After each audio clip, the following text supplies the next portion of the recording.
belajar Python best practice. Jadi di episode yang kedua kita bakal unboxing IDE favorit saya. Jadi kenapa saya menggunakan PyCharm dan kenapa PyCharm ini IDE favorit? Yang jelas saya karena mendapatkan lisensi dari kampus, mungkin dari teman-teman mahasiswa juga yang punya email kampus itu harusnya bisa apply untuk PyCharm profesional dengan upload beberapa dokumen kayak KRS, KTM untuk validasi, dan saya dapat dan saya coba-coba kemarin manfaatkan PyCharm ini dan ternyata enak banget makainya.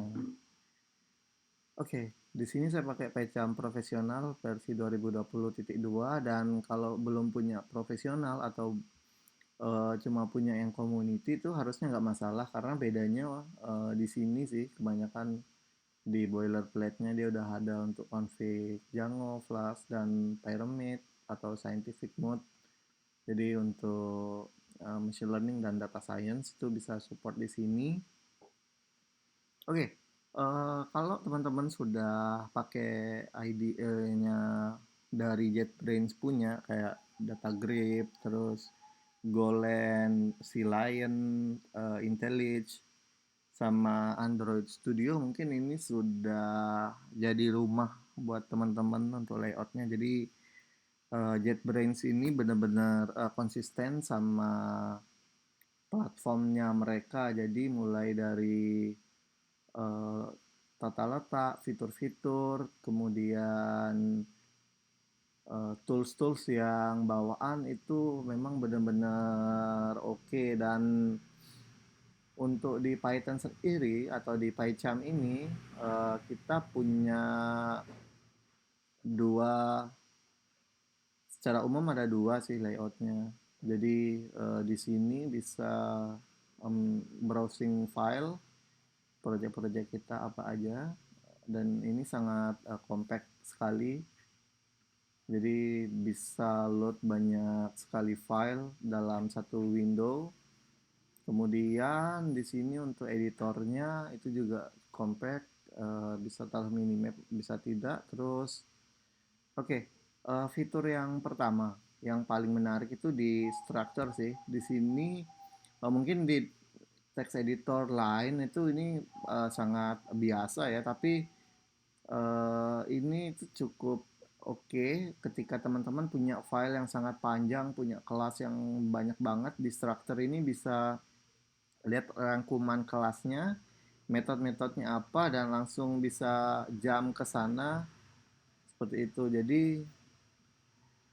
benar-benar simple untuk makainya, jadi tinggal di toggle untoggle, dan ini benar-benar natif sekali. Kemudian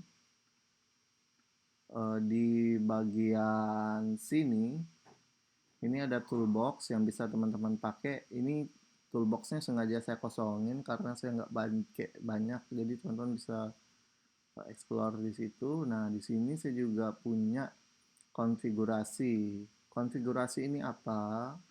Konfigurasi ini adalah sebuah runner script yang bisa kita pakai untuk run program kita atau nyalain debuggernya.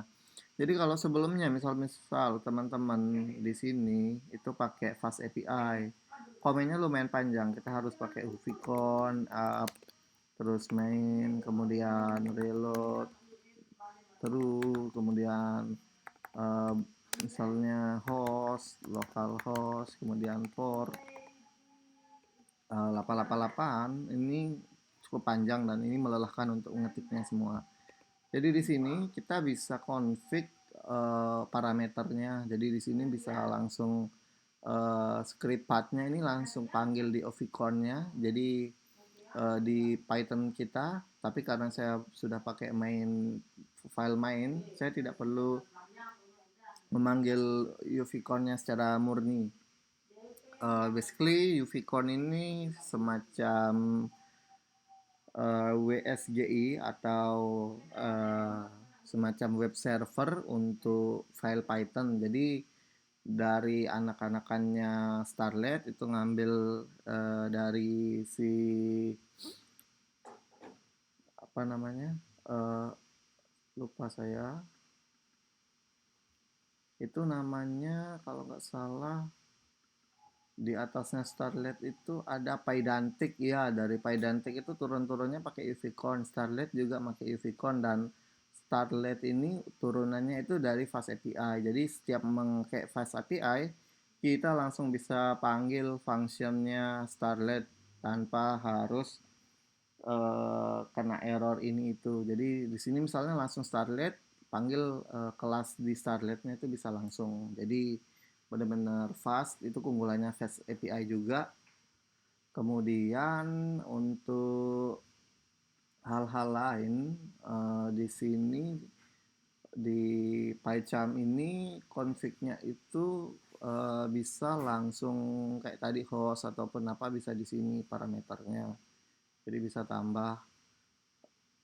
Oke, kemudian ini environment kita. Jadi sini list environment yang kita punya. Misal kita punya satu environment untuk data science, satu untuk web server, satu untuk testing web server, kemudian dan lain-lain dan lain-lain. Kemudian ini option untuk interpreternya. Kemudian ini untuk working directory kita, di mana aplikasi kita. Jadi di sini saya naruhnya di bawah app ya. Kemudian itu saja untuk konfigurasinya. Setelah itu kita bisa coba running dengan satu tombol tanpa harus ngetik Python app main py tanpa begini. Kita bisa running ini dan voila, langsung bisa buka portnya di sini dan docs. Jadi kita sudah dapat server helpnya ini. Kemudian apalagi ya? Ya, mungkin di sini kita cobain untuk helpnya. Oh, uh, ini sepertinya saya masih ngeran project lain. Oke, jadi kita rerun. Itu bukan punya saya, bukan project yang kita tekan. Nah, ini dia latihan Python punya kita. Jadi kita punya dua endpoint so far. Ini dummy, maksudnya belum belum diimplement. Ini bawaan dari cookie cutternya yang tadi. Detail unhealthy, oke, kita memang belum implementasikan itu di sini di health-nya. Jadi memang exception, pasti kena exception karena get prediction-nya ini masih salah. Oke, so far semua berjalan baik sesuai dengan yang kita harapkan. Errornya udah dapat 404. Di sini juga dapat 404. Pesan errornya juga sudah betul. Oke, sekarang kita coba fitur yang kedua, yaitu debugger. Gimana caranya kita bisa debug aplikasi tanpa harus tahu, tanpa harus print satu-satu gitu. Misalnya di sini kita buat variabel A sama dengan 4, B sama dengan 5.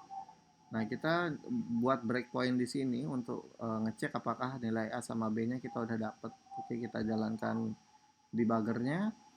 Di sini debuggernya pakai PyDev, jadi otomatis jalanin perintah ini. Untuk debuggernya kita support client port dan lain-lain, kita tinggal akses dan execute.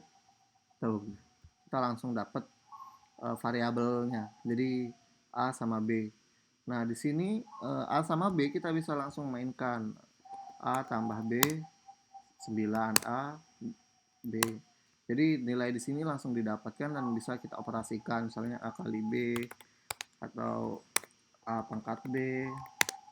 Nah, itu di sini semua bisa langsung kita dapat, bisa kita debug. Kemudian kita bisa cek ke sini, misalnya lanjut ke next step, get predictionnya oke, kemudian kita taruh di sini dan kita jaga-jaga tangkap di sini, dan kita dapat di sini dia ke get prediction masih next. Ya, kita sudah masuk di race HTTP-nya dan di sini kita dapat error detailnya, modelnya belum ada ya, karena memang belum kita buat. Jadi kurang lebih seperti itu untuk debuggingnya, simple banget, tinggal taruh breakpoint, tinggal taruh konfigurasi, tekan ini, akses untuk errornya itu di mana, kita langsung bisa main di konsol. Kalau nggak mau di konsol tinggal ditutup, jadi ini langsung langsung bisa connect, langsung bisa masuk ke, langsung di stop prosesnya sebelum dia error ya, jadi gitu debugnya. Oke, selain debug, fitur selanjutnya adalah ini bisa otomatis pakai PEP 8, kemudian bisa install linter, Pylint gitu. Dan di sini sudah sangat akurat, sangat cepet banget. Misalnya di sini kita taruh is help sama dengan false. Nah, sini langsung tanpa nunggu berapa lama langsung muncul local variable is help not used, langsung ada actionnya, dan ini betul-betul sangat membantu. Kemudian untuk prettifiernya juga ada, dan misalnya di sini kita import ya, from, kita lihat di sini ini bisa langsung akses modul-modul yang ada. Misal kita mau dari core, config, nah semua config kita udah muncul di sini gitu, dan bisa optimize import, semua fitur-fitur yang kenikmatan di level JetBrains itu bisa kita nikmati di sini seperti itu. Kemudian pointing ke referensinya tuh cepet banget, tanpa, karena indeksnya ini yang sangat bagus, itu yang membuat saya recommended untuk JetBrains ini. Kemudian apalagi fiturnya ya, sambil jalan, oh iya di sini bisa lihat problem. Jadi misal kita buka di sini itu ada list problem shadow build name input, ini artinya kita tidak boleh menggunakan nama input karena input ini function bawaannya di Python, jadi sebaiknya ganti nama. Kemudian model ini nggak pernah dipakai, dan ini benar-benar membantu kita. Nah ini kan unused gitu, jadi benar-benar optimal, kode kita lebih rapi, dan ini bakal banyak banget berguna untuk view sebelum kita ngepost, supaya bisa impress kolega kita bahwa kita bisa menulis dengan rapi, kita bisa mendevelop dengan cepat dengan bantuan debugger, dan kita bisa menikmati UI yang oke. Ini saya pakai tema dari Dracula, jadi sama icon packnya dari material, dan ini sudah sangat nyaman bagi saya. Mungkin sekian untuk unboxing fitur PyCharm-nya. See you next time.